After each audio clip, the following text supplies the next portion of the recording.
our planet, there seems to be an infinite number of beautiful places one can visit, with an equal number of spectacular things to admire. It requires nothing more than a curiosity to observe what is all around you. The miracle of nature manifests in countless ways, from breathtaking vistas to the simple movements of a common heifer. The purpose of this program is to present you with the extraordinary diversity of our miraculous blue planet so that you can discover these things for yourself. Today, we will visit the Arabian Peninsula. We will begin in poverty-stricken Yemen, where the men carry their dull daggers tucked in their waistbands. It is here that we shall discover the rock formation claimed to be the petrification of Noah's Ark. Then, we will drop by the Yemeni island of Socotra to revel in the beauty of untouched nature. We will continue our wandering in style by going to opulent Oman. Here, we will explore the intricacies of frankincense and discover the charm of camels. And to wrap it all up, we'll witness the breathtaking spectacle of nature on the shores of the Indian Ocean.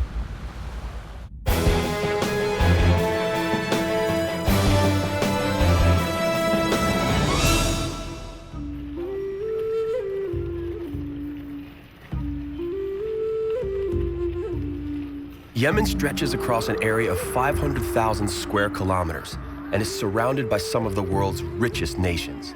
In the time of the Roman Empire, Yemen used to be known as the Fortunate Arabia. It is universally considered an ancient and beautiful country. Its geographic position contributes to its fortune as well as its misery. Yemen lies in the crosshairs of a cultural and trading intersection. Unfortunately, it is also directly in the path of an important military zone. The Yemeni territory has been subject to the reign of countless empires and kingdoms. One of the best-known rulers of Yemen was the Sabaean king, who annexed this region from 750 BC to 115 AD. Not long after 115 AD, the Prophet Muhammad began to spread the Islamic faith, which took root in Yemen. Let us take a trip to the distant past, to the city of Marib, once comparable to Rome in its importance to the area. The Wadi Hadramaut is an extensive valley in the midst of a parched expanse. It is one of the first areas in the world where civilization settled. Hans Helfrich first discovered it for the world in 1935. It was the traveler Helfrich that nicknamed it the Manhattan of the desert. Judge for yourself. These mud and straw skyscrapers were erected here at the same time as wild game was still roaming what today is Manhattan. The land of the Queen of Sheba lies wedged in between the Red Sea and the Gulf of Aden. There used to be an extensive dam here which facilitated the irrigation of an area of 10,000 hectares. Such a feat of irrigation was unheard of at the time. The dam split the surrounding land in two. It was for this reason that the area became known as the Land of Two Paradises. Though it is almost impossible to imagine, on this very spot, the Garden of Eden existed around 1,000 years BC, literally, right here. The topography has radically changed over the last 3,000 years. Well, something did survive the lapse of time. Look carefully at this rock formation. Doesn't it resemble a ship? The Yemeni people believe that this is the petrified Noah's Ark. It's almost as if the Ark fossilized, captain and all. The captain of the Ark was none other than Shem, Noah's son. The Yemeni believe that Shem became petrified because he refused to become a Muslim. In Yemen, one rule applies more so here than anywhere else in the world. Every man is supposed to carry a knife. We're not suggesting that there's anything wrong with that, but the fact is that most of these daggers are completely dull and meant only for ornamental purposes. The Yemeni jambiyas will differ in design not only depending on the status of their owners, but also based on the area where that owner lives. According to Yemeni custom, when a boy is no longer allowed to be among the harem, he carries a jambiya to symbolize that he has become an adult. The intricate patterns on the daggers often attract more attention than the dagger's blade. Here in Yemen, there are seemingly a countless number of places you can go to watch the craft of dagger making. Your dagger experience would not be complete without stopping to watch by a street vendor bargaining and squabble with a buyer. The scene bears a strong resemblance to a sporting match, complete with a clear winner. The seller always wins. However, the real purpose of our visit to Yemen is to witness the miracles of nature. Needless to say, here, there seem to be miracles everywhere. We must leave the poor Yemenis to their prayers and their everyday lives. The imams are calling their worshippers to prayer. And so, it is time for us to head for Socotra.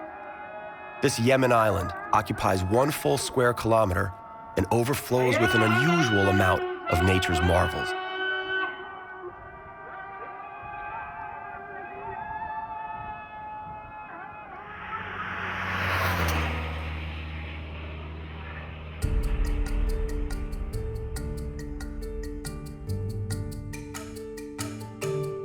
We are on Socotra, a somewhat remote archipelago that is considered more poor than the mainland of Yemen. But for biologists, Socotra is a veritable paradise, comparable in importance to the Galapagos. The unique and fascinating characteristic of the local fauna and flora is closely linked to its geological history. Scientists consider Socotra to be the most remote piece of dry land in the history of planet Earth. The high degree of endemism is the result of isolation. The endemism is what makes the entire archipelago a significantly remarkable location, both for its biogeography as well as in terms of evolution. 30% of the 900 plants here are endemic, and 10 species are unique. In fact, the pomegranate and the aloe plant originated here. There is so much to admire here.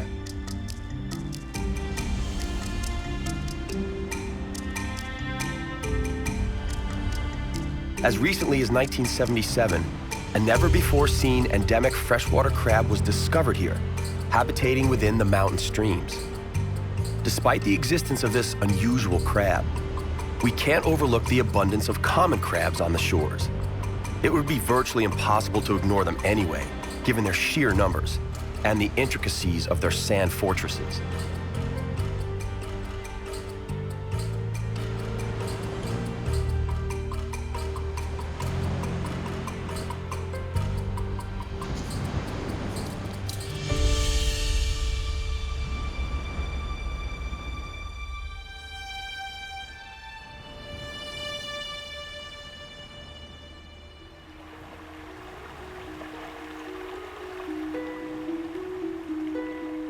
What could easily be overlooked if one is not careful is a narrow strip of nature that evokes an otherworldly impression. This is an outright botanical gem. Mother Nature manifests her might here, in the midst of endless sand. Along a tiny stream flourishes nature comparable to that found in the Swiss Alps.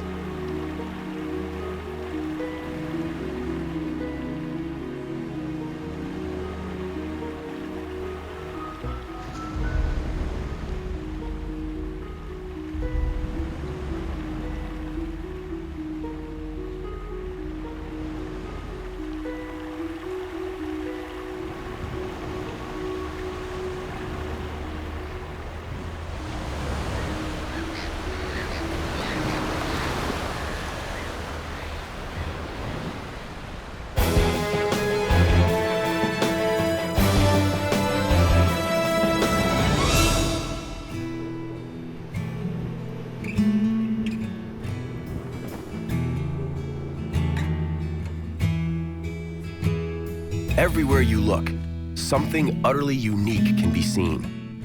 The locals refer to these plants by a somewhat unflattering phrase. As far as we can translate, they are called the backside of an elderly fat lady with her head buried in the ground. Nevertheless, not even a hideous name diminishes the awe with which scientists view the Socotra desert rose. In order to survive in such harsh conditions, the plants here evolved so as to preserve water in an exemplary manner.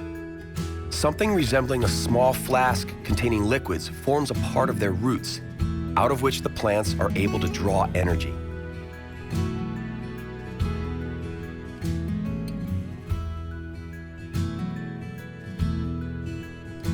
Socotra is veiled in myths and legends. The mythical phoenix bird left his fiery nest once every 500 years to circle human abodes and bring to them life-giving fire on his glowing feathers. According to this legend, Socotra was the fiery nest of the phoenix.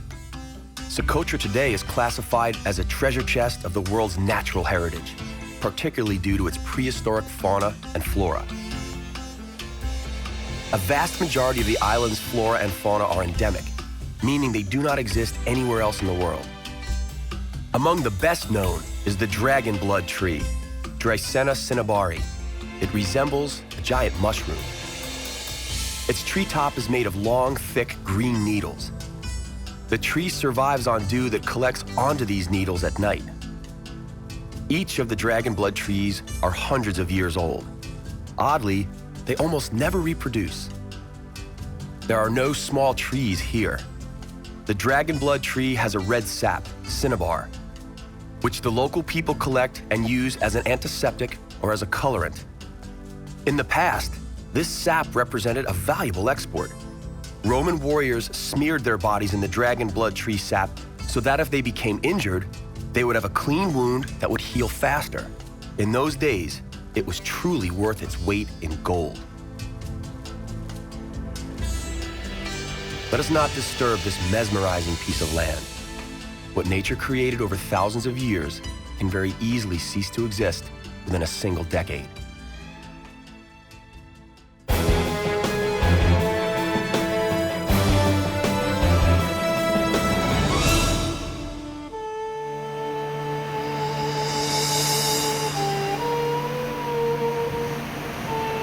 Welcome to the Sultanate of Oman. A sultanate is an unusual state system in which the sultan rules. It seems like something out of the 1001 Nights fairy tale. Welcome to Oman, a country that is still considered secluded and on its own.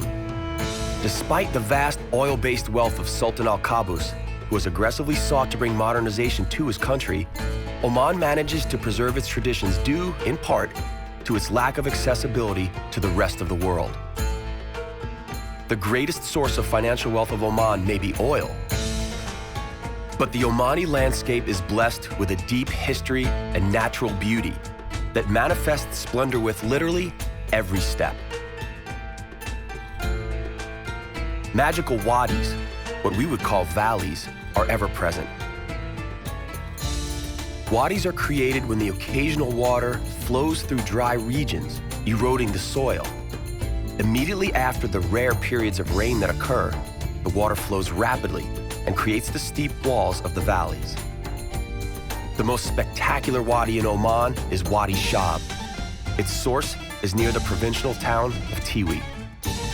The road into the pass meanders through some amazing natural beauty along irrigation canals.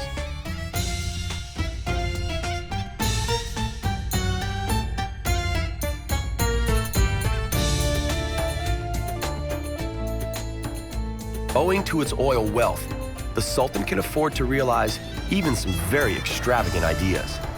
For instance, here, in front of the Sultan's palace, they lay red asphalt instead of a red carpet.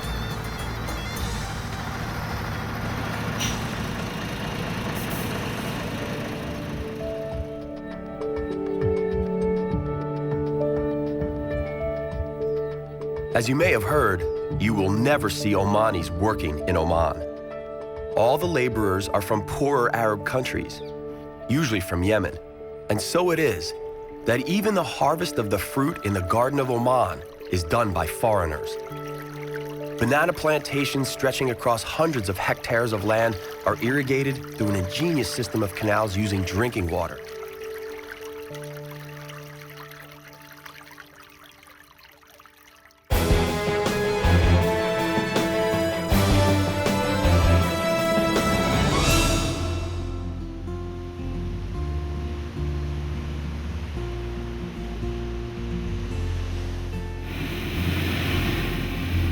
This, however, is exclusive of the natural underground wealth. Here, Mughsal spurts salty seawater from hollows. The pressure is so great that during high tide, a sort of sea geyser is created.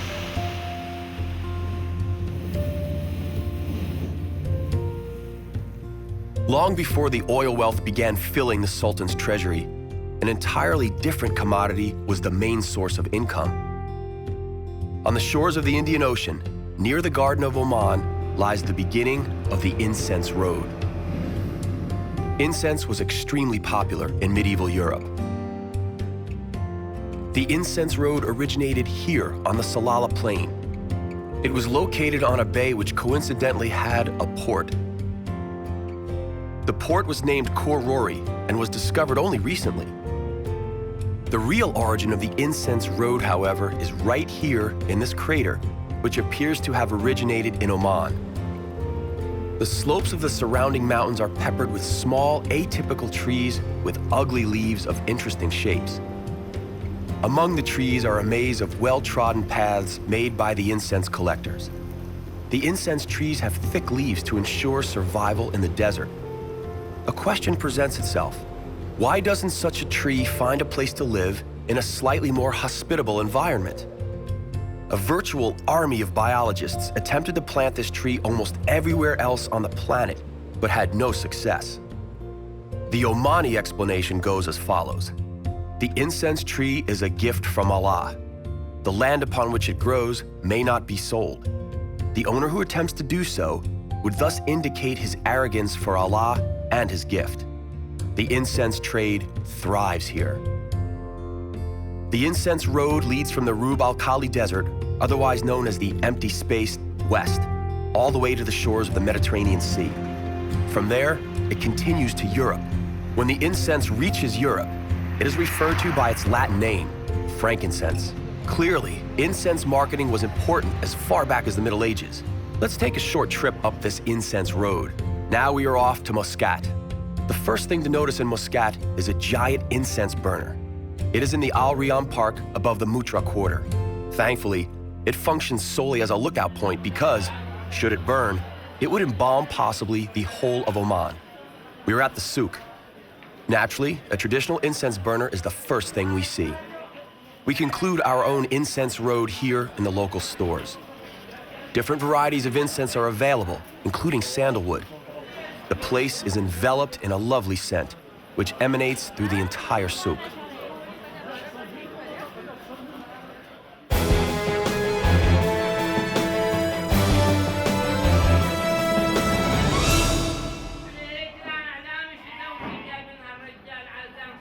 Before we head off to the great red Wahiba Desert, let's acquaint ourselves with the most loyal and necessary companion for anyone wishing to traverse the desert and survive its endless emptiness: the camel. The Bedouins claim that the camel is the Ata Allah, or God's gift. The camel is the best adapted of all animals to a life in the desert. It can go extended periods without any water, but once a camel decides to drink, it is a sight worth watching.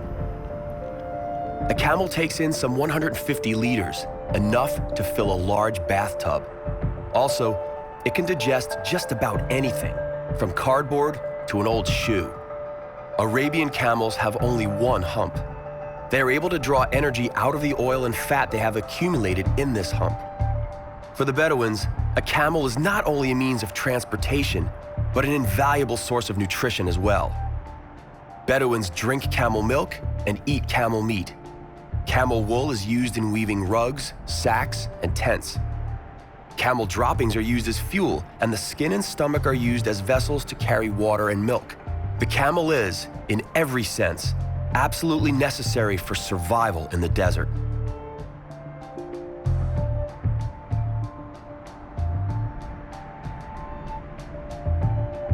Welcome to what is very likely the most beautiful desert in the world. The great red Wahiba Desert commences right here. It resembles a rough sea, covering a relatively small area, 12,500 square kilometers. It pales in comparison to the 9 million square kilometers of the African Sahara. Its modest dimensions are enhanced by unique ambience and breathtaking beauty. This region, measuring 180 kilometers from north to south and 80 kilometers east to west, was named after the Bedouin tribe, the Wahiba.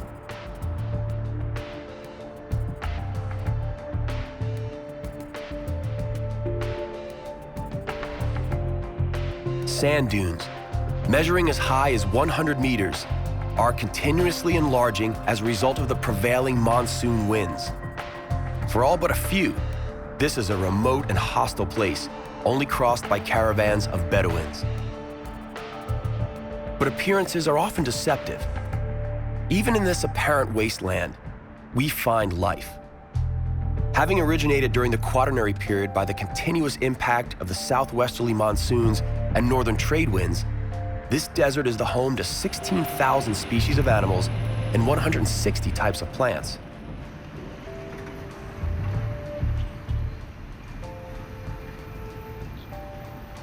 The desert turns into semi-desert, which stretches all the way to the most easterly hook of the Arabian Peninsula, the Ras Al Had Cape.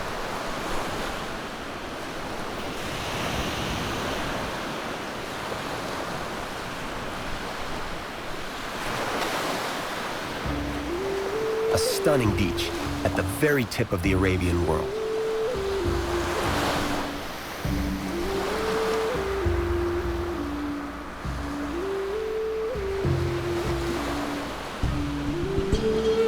For unknown reasons, this beach is a favorite among the sea turtles that come here from all over the Indian Ocean.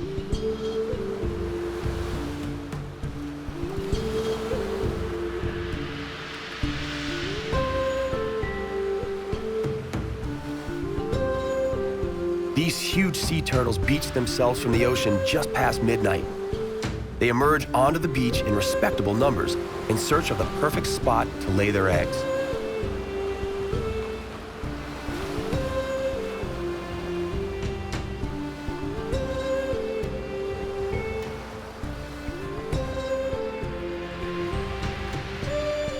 They dig themselves into the sand, lay their eggs, and quickly head back into the safe haven of the sea.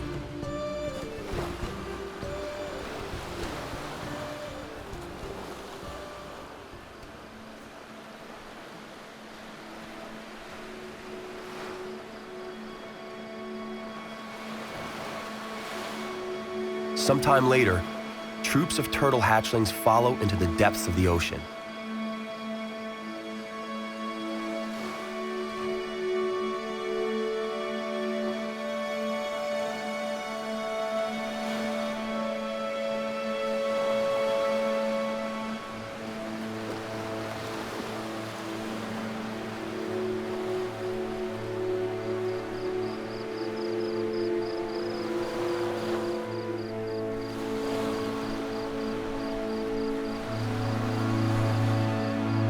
Watching these adorable babies is almost like watching human children as they pursue their very first steps. They must reach the waterline before dawn, as the heat from the rising sun would scorch and kill them. They are literally running for their lives. Sadly, many of them actually go in the wrong direction away from the water. As a result, they don't live very long lives.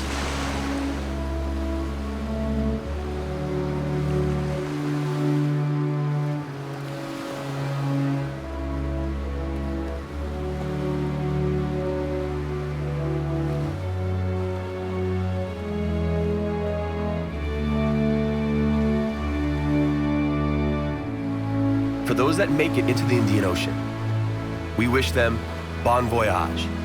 May they live long, healthy lives. Good night.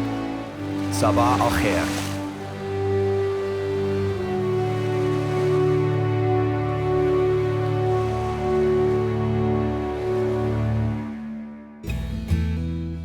Our journey to the miraculous nooks of our planet comes to an end, for now. On the next exploration of our compelling and bountiful planet Earth, we're going to the Caribbean. We'll discover an ingenious and very considerate way to visit the rainforest in Antigua. On Barbuda, we will watch a colony of magnificent frigate birds. From the Caribbean, we'll go to New South Wales, one of the Australian territories. The breathtaking Blue Mountains are a favorite destination in New South Wales for tourists and mountain climbers alike. Then, we'll return to the Caribbean. We'll venture to the British Virgin Islands. That's all right here on Miracles of Nature. We hope you'll join us.